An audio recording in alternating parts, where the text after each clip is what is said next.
Hello everyone, स्वागत है आप सभी का आज के सेशन में। दोस्तों, जैसा कि आप सभी को पता होगा कि हमारे इस चैनल के माध्यम से अभी तक टोटल 6 और 7 क्लास की जो एनसीईआरटी ज्योग्राफी वो पूरी तरह से समाप्त कर दिया गया है और 8 क्लास की एनसीईआरटी की श्रृंखला में अभी तक टोटल 3 क्लास जो है यानी 3 चैप्टर को समाप्त कर दिया गया है पूरी तरह से। और आज हम लोग देखेंगे चौथे चैप्टर के बारे में। ठीक है, तो आज जो हमारा जो टॉपिक है उसका नाम क्या है? तो आज जो हमारा टॉपिक है उसका नाम है कृषि। ठीक है, यानी 8 क्लास की एनसीईआरटी ज्योग्राफी का चौथा जो चैप्टर है उसका नाम है कृषि। यानी आज हम लोग कृषि के बारे में फुल डिटेल देखेंगे। इससे पहले अगर आप लोग हमारे चैनल को पहली बार विजिट कर रहे हैं तो चैनल को सब्सक्राइब कीजिए और जितने ज्यादा से ज्यादा हो सके इसे शेयर कीजिए। तो देखेंगे कि पौधों से परिष्कृत उत्पाद तक के रूपांतरण में 3 प्रकार की आर्थिक क्रियाएं सम्मिलित होती है। ठीक है, पहला होता है प्राथमिक, दूसरा होता है द्वितीयक और तीसरा तृतीयक होता है। ठीक है, अब देखते हैं कि प्राथमिक क्रियाओं के अंतर्गत उन सभी क्रियाओं को शामिल किया जाता है, मतलब कि किया है जिसका संबंध प्राकृतिक संसाधनों के उत्पादन और निष्कर्षण से है। मतलब प्राथमिक क्रिया में जो भी वस्तुएं जो सम्मिलित किए गए हैं उसका जो संबंध है ना वो क्या चीज से है? तो वो प्राकृतिक संसाधन से उसका संबंध है। ठीक है, उदाहरण के लिए जैसे कृषि दे दिया गया है और मत्स्य हो गया और यहीं पे संग्रहण दिया हुआ है। द्वितीय क्रिया दिया हुआ है यहाँ पे कि द्वितीय क्रिया द्वितीय क्रिया में उदाहरण में दिया है कि इस्पात हो गया, विनिर्माण हो गया, डबल रोटी हो गया पकाना और कपड़ा बुनना, ये सभी के सभी हो गया। तृतीय क्रिया में क्या होता है? तृतीय क्रिया का मतलब है कि प्राथमिक और द्वितीय क्षेत्र को सेवा कार्यों द्वारा सहयोग प्रदान करती है। जैसे उदाहरण के तौर पर दिया गया है कि यातायात हो गया, व्यापार, बैंकिंग, बीमा और विज्ञापन हो गया। कृषि एक प्राथमिक क्रिया है, तो यहाँ पे लिखा गया कि कृषि एक प्राथमिक क्रिया है। और इसी से रिलेटेड जो पॉइंट नीचे दिए गए हैं कि फसलों, फलों, सब्जियों और फूलों को उगाना, पशुधन पालन इसमें शामिल है। मतलब ये प्राथमिक क्रिया में कृषि आता है। कृषि में जो है ना वो ये जो वस्तुएं हैं जो जैसे फसलों हो गया, फलों हो गया, सब्जियों हो गया, फूलों को उगाना हो गया, पशुधन पालना, ये सभी के सभी प्राथमिक क्रिया कहे जाते हैं। विश्व में, ठीक है, इंपॉर्टेंट पॉइंट है कि विश्व में 50% लोग जो है ना कृषि क्रियाओं में संलग्न है। ठीक है, संलग्न है। अब देखते हैं भारत में 2/3 जनसंख्या निर्भर, मतलब भारत में जो 2/3 जनसंख्या है वो कृषि पर निर्भर है। अनिवार्य में दिया गया है कि अनुकूल स्थलाकृति मृदा और जलवायु, मतलब कृषि के लिए अनुकूल स्थलाकृति मृदा और जलवायु की आवश्यकता होती है। जिस पर फसलें उगाई जाती है कृषिगत भूमि कहलाती है। मतलब जिस भूमि पर फसलें उगाई जाती है ना, भूमि पर फसलें उगाई जाती है उसे कृषिगत भूमि का कहते हैं या कहलाती है। एग्रीकल्चर शब्द की उत्पत्ति कैसे हुई है? एग्रीकल्चर इंग्लिश में कहते हैं। ठीक है, कृषि को एग्रीकल्चर कहा जाता है, कृषि करना को इंग्लिश में। और ये जो है ना वो लैटिन शब्दों एगर या एग्री, जिसका अर्थ क्या होता है? मृदा और कल्चर, जिसका अर्थ कृषि करने से हुई है।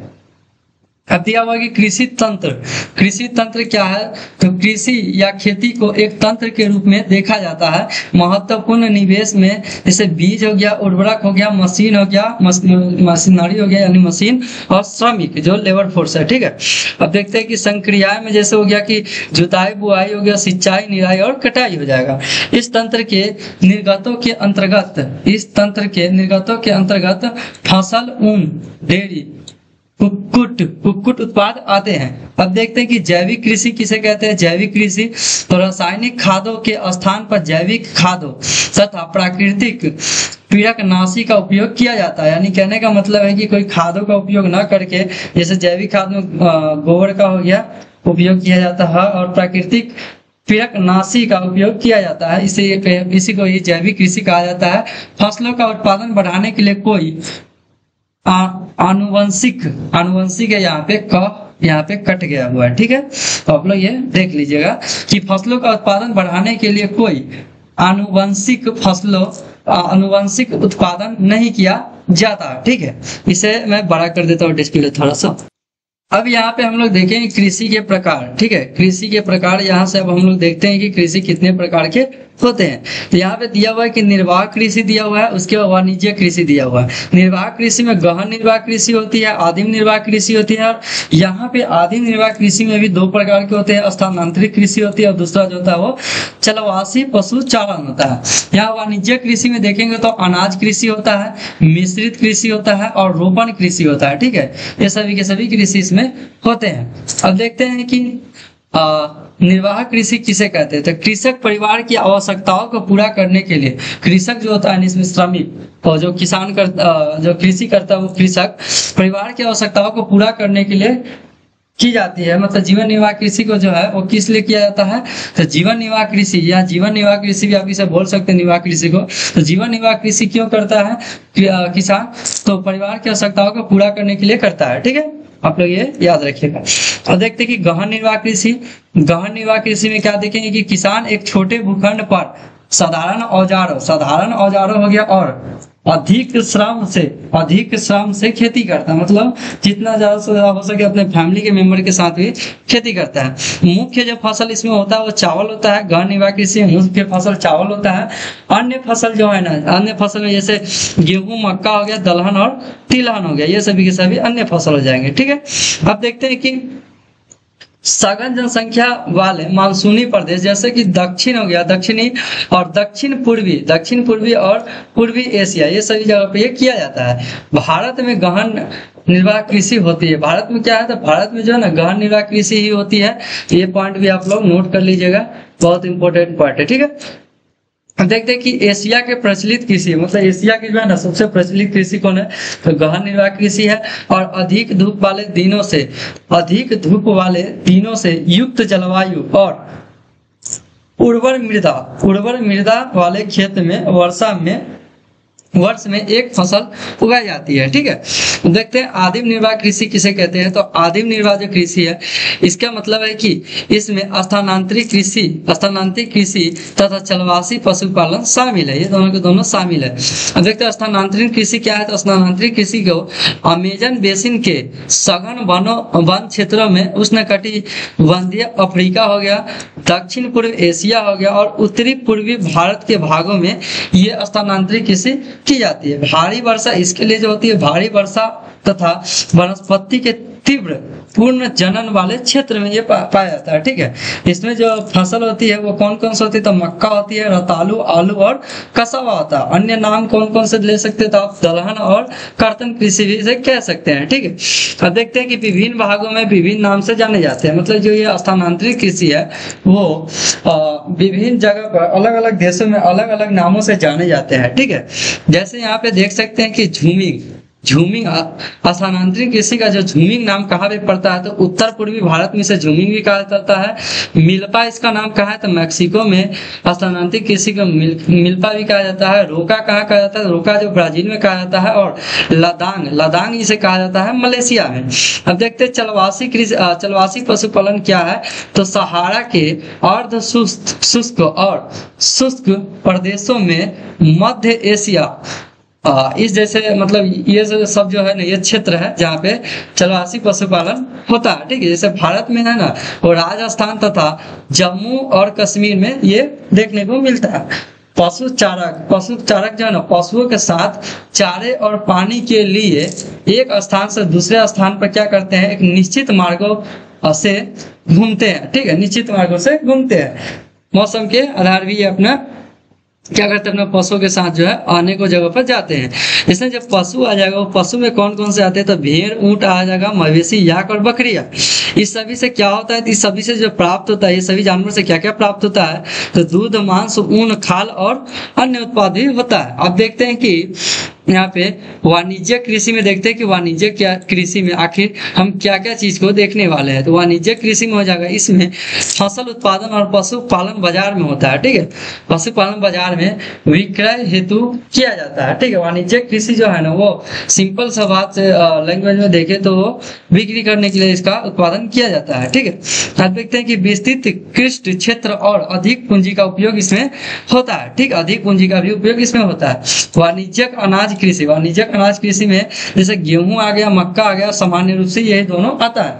इसमें जो क्षेत्र आ जाएगा वो उत्तर अमेरिका, यूरोप, एशिया के शीतोष्ण घास मैदान आ जाएगा और केवल एक फसल उगाई जाती है। वाणिज्यिक कृषि में तो टोटल कितने, तो टोटल एक ही फसल उगाई जाती है। इसमें मिश्रित कृषि में देखेंगे, मिश्रित कृषि किसे कहते हैं, तो भूमि का उपयोग भोजन, चारे की फसल हो गया और पशुधन पालन के लिए मिश्रित कृषि का उपयोग किया जाता है। ठीक है, क्षेत्र इसका कौन कौन से है, तो यूरोप हो गया, पूर्वी अमेरिका हो गया, मतलब संयुक्त राज्य अमेरिका जिसे यूएसए बोला जाता है, और अर्जेंटीना हो जाएगा, दक्षिण पूर्व ऑस्ट्रेलिया हो जाएगा, दक्षिण पूर्वी ऑस्ट्रेलिया, न्यूजीलैंड के साथ यहाँ पे दक्षिण अफ्रीका भी आ जाएगा। अब देखते हैं कि रोपण कृषि किसे कहते हैं, तो रोपण कृषि में जब फसल आएंगे वो आएंगे चाय हो गया, कहवा, काजू, रबड़, केला और कपास, ये सभी के सभी जब फसल, ये रोपण फसलें हैं, याद रखिएगा। परिवहन तंत्र बेहतर होना चाहिए, मतलब रोपण कृषि के लिए परिवहन तंत्र जो है ना वो बेहतर होना चाहिए। ठीक है, अब देखते हैं कि उष्णकटिबंधीय प्रदेशों में, मतलब रोपण कृषि कहाँ होता है, उष्णकटिबंधीय प्रदेशों में होता है। यहाँ पे दिया मलेशिया में रबड़ होता है, ब्राजील में कहवा होता है। ठीक है, भारत तथा श्रीलंका में चाय की खेती की जाती है मुख्य रूप से। ठीक है, अब देखते हैं कि यहाँ पे दिया मुख्य फसलों में क्या है, तो मुख्य फसलें यहाँ पे कुछ नाम दिए गए हैं जो हम देखेंगे कि मुख्य फसल में गेहूं, चावल, मक्का, बाजरा हो गया, ये मुख्य खाद्य फसल है जिसे हम लोग खाते हैं। ठीक है, अब देखते हैं जूट और कपास जो है रेशेदार फसलें हैं, चाय और कहवा जो मुख्य पेय फसलें हैं। ठीक है, अब यहाँ पे एक एक करके फसल के बारे में दिया गया है, जैसे चावल यहाँ पे दिया गया है, विश्व की मुख्य खाद्य फसल है। विश्व की मुख्य खाद्य फसल कौन है, तो वो चावल है। ये कहाँ पे पाया जाता है, तो उष्ण कटिबंधीय हो गया और उपोष्ण कटिबंधीय प्रदेशों का मुख्य आहार है। ठीक है, अब देखते हैं कि इसके लिए क्या परिस्थितियां चाहिए, तो उच्च तापमान होना चाहिए, अधिक आर्द्रता और वर्षा की आवश्यकता होती है, और ये जलोढ़ मृदा में ज्यादा उपजाऊ होता है। उत्पादक देश में जो सबसे पहले नंबर पर वो चीन आ जाता है, सेकेंड में भारत और तीसरे में जापान, श्रीलंका, उसके बाद मिस्र आ जाता है, और चीन जो है ना वो चावल उत्पादन में अग्रणी है। ठीक है, चीन जो है ना चावल का उत्पादन सबसे ज्यादा करता है। इसी के साथ जो पश्चिमी बंगाल और बांग्लादेश में वर्ष में जो है ना 2 से 3 फसलें उगाई जाती है। ठीक है, अब इसी के साथ हम लोग देखेंगे गेहूं के बारे में क्या दिया है कि मध्यम तापमान वर्षा और शस्य कर्तन के समय तेज धूप की आवश्यकता होती है, मतलब कटाई के वक्त जो है ना वो और तेज धूप की आवश्यकता होती है। ये दोमट मृदा में सर्वोत्तम ढंग से उगता है या उत्पादन होता है। ठीक है, इसका जो क्षेत्र मतलब जो सबसे उत्पादक में जो देश है वो पहले नंबर पर यूएसए आता है, कनाडा, उसके बाद अर्जेंटीना, रूस, यूक्रेन, ऑस्ट्रेलिया, भारत आ जाएगा, में विस्तृत रूप से किया जाता है। ठीक है, भारत में गेहूं शीत ऋतु में उगाया जाता है। भारत में जो गेहूं है ना वो किस ऋतु में, तो शीत ऋतु में उगाया जाता है। इसी के साथ देखें मिलेट जो है एक फसल है, और इसके बारे में देखें कि ये क्या दिया है कि मोटे अनाज के रूप में जाना जाता है। मिलेट जो है ना वो मोटे अनाज के रूप में जाना जाता है, इतना याद रख लीजिएगा। कम उपजाऊ तथा बलुई मृदा में उगाया जाता है। इसके लिए कम वर्षा, उच्च से मध्यम तापमान, पर्याप्त सूर्य प्रकाश हो जाएगा। ठीक है, क्या आवश्यकता होती है। फसल इसमें क्या क्या होता है, इसमें जो ज्वार, बाजरा, रागी जो कि भारत में उगाया जाता है। ठीक, इसी के साथ जो है ना अन्य उत्पादक देश में देख लेते हैं कौन है, तो नाइजीरिया हो गया, चीन हो गया और नाइजर हो गया। इसी के साथ हम लोग मक्का का भी देख लेते हैं, मक्का को ठीक है कॉर्न के नाम से जाना जाता है। मध्य तापमान इसी के साथ क्या है कि मध्य ताप, इसके लिए जो परिस्थितियां है वो कौन कौन से है, तो मध्य तापमान हो गया, वर्षा, अधिक धूप की आवश्यकता होती है, सुअपवाहित उपजाऊ मृदा की आवश्यकता होती है। देश में कौन कौन से आ जाता है, देश में जो उत्तर अमेरिका, ब्राजील, चीन और रूस, कनाडा और भारत और मैक्सिको में पाया जाता है। इसी के साथ मक्का को क्या कहा जाता है कि new world gift to old world, मतलब कहने का मतलब है कि नया जो विश्व है उसे गिफ्ट मिला है पुराने विश्व के तरफ से। ठीक है, मक्का इसी को कहा जाता है। ठीक है, अब देखते हैं कपास के बारे में दिया गया है कि उच्च तापमान और हल्की वर्षा, मतलब लगभग में कितना, तो 200 से 210 पाला रहित होना चाहिए, से ज्यादा सूर्य प्रकाश की आवश्यकता भी होती है, और कपास काली मिट्टी और जलोढ़ मिट्टी में सर्वोत्तम उपजाऊ होता है। ठीक है, और उत्पादन में देखते हैं कि देश में कौन सा चीन है, संयुक्त राज्य अमेरिका हो गया, भारत, पाकिस्तान हो गया, ब्राजील और मिस्र। ब्राजील और मिस्र ये क्या है, अग्रणी उत्पादक देश है। इसी के साथ देखते हैं कि सूती वस्त्र उद्योग के लिए महत्वपूर्ण कच्चा माल, सूती वस्त्र उद्योग के लिए कौन है, तो सूती वस्त्र उद्योग के लिए महत्वपूर्ण जो कच्चा माल है ना वो कौन सा है, वो कपास होता है। ठीक है, अब हम लोग देखते हैं इसी के साथ पटसन के बारे में। पटसन क्या है, तो सुनहरा रेशा भी के रूप में भी इसे जाना जाता है, मतलब सुनहरा रेशा किसे कहा जाता है, तो पटसन को कहा जाता है। ठीक है, और जलोढ़ मृदा में अच्छे ढंग से होता है, उच्च तापमान, भीतरी वर्षा, भारी वर्षा, आर्द्र जलवायु की आवश्यकता होती है और उष्ण कटिबंधीय क्षेत्रों में पाया जाता है। अग्रणी देश में कौन कौन से है, तो पटसन के जो अंग्रेजी अग्रणी देश है वो है भारत प्लस और बांग्लादेश। ठीक है, अब देखते हैं कॉफी के बारे में दिया गया है कि गर्म एवं आर्द्र जलवायु तथा दोमट मृदा में पाया जाता है, मतलब उगाया जाता है और वृद्धि के लिए जो है पर्वतीय ढाल अधिक उपयुक्त होता है। अग्रणी कौन है, तो ब्राजील जो है वो सबसे अग्रणी है, मतलब कॉफी के मामले में सबसे अग्रणी कौन है, तो ब्राजील है। कोलंबिया और भारत भी है, ठीक है, लेकिन अग्रणी में सबसे ज्यादा वो ब्राजील है। कॉफी के पौधे की खोज लगभग कब हुआ, तो लगभग जो 850 ईस्वी में काल्डी नामक एक अरबवासी ने किया था। यह बकरी चराने वाला था, ये बकरी चराता था। ठीक है, और देखते हैं कि चाय के बारे में यहाँ पे क्या दिया है कि वृद्धि के लिए ठंडी जलवायु, वर्षा भर संवितरित उच्च वर्षा की आवश्यकता होती है और सुअपवाहित दोमट मृदा और मंड ढाल की आवश्यकता होती है। ठीक है, इसकी पत्तियां चुनने के लिए अधिक संख्या में श्रमिकों की आवश्यकता होती है, मतलब लेबर की आवश्यकता होती है।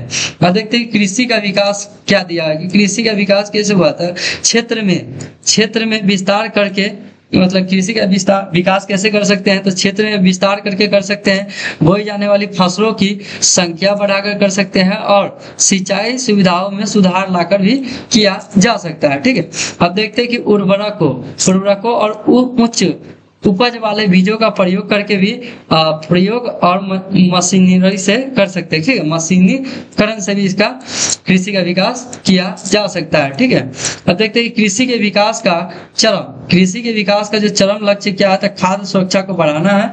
कृषि का जो विकास होता है इसका चरम लक्ष्य क्या है, तो वो खाद्य सुरक्षा को बढ़ाने का चरम लक्ष्य है। ठीक है, अधिक जनसंख्या वाले विकासशील देश अधिकतर गहन कृषि करते हैं। अधिकतर क्या करते हैं, अधिक जो विकासशील देश होते हैं ना उसमें अधिकतर जो गहन कृषि की जाती है। और इसी के साथ एक खाद्य सुरक्षा तभी बनी रहती है जब सभी व्यक्तियों को क्रियाशील और स्वच्छ जीवन जीने के लिए आहार की आवश्यकता और प्राथमिकता के आधार पर हर समय पर्याप्त, सुरक्षित और पौष्टिक खाद्य पदार्थ की आवश्यकता सुविधा उपलब्ध हो। ठीक है, तो ये जो आज का जो है 8 क्लास की एनसीईआरटी, ठीक है, 8 क्लास की एनसीईआरटी में जो चौथा चैप्टर है वो आज की इस वीडियो के माध्यम से ये क्या कर दिया गया है, समाप्त कर दिया गया है। और इससे पहले की जितने भी वीडियो है वो आप लोगों ने नहीं दिखा है तो डिस्क्रिप्शन में प्ले लिस्ट दे देंगे। फिलहाल आप लोग जाकर अभी चैनल पे चले, वहाँ पे प्ले लिस्ट मिल जाएगा और वहाँ पे आपको देखने को मिल जाएगा। बाकी इसी तरह की और वीडियो देखने के लिए आप हमारे चैनल को सब्सक्राइब भी कर सकते हैं और इससे ज्यादा से ज्यादा दोस्तों के साथ शेयर कीजिए। बाकी मिलते हैं और 5वें टॉपिक के साथ।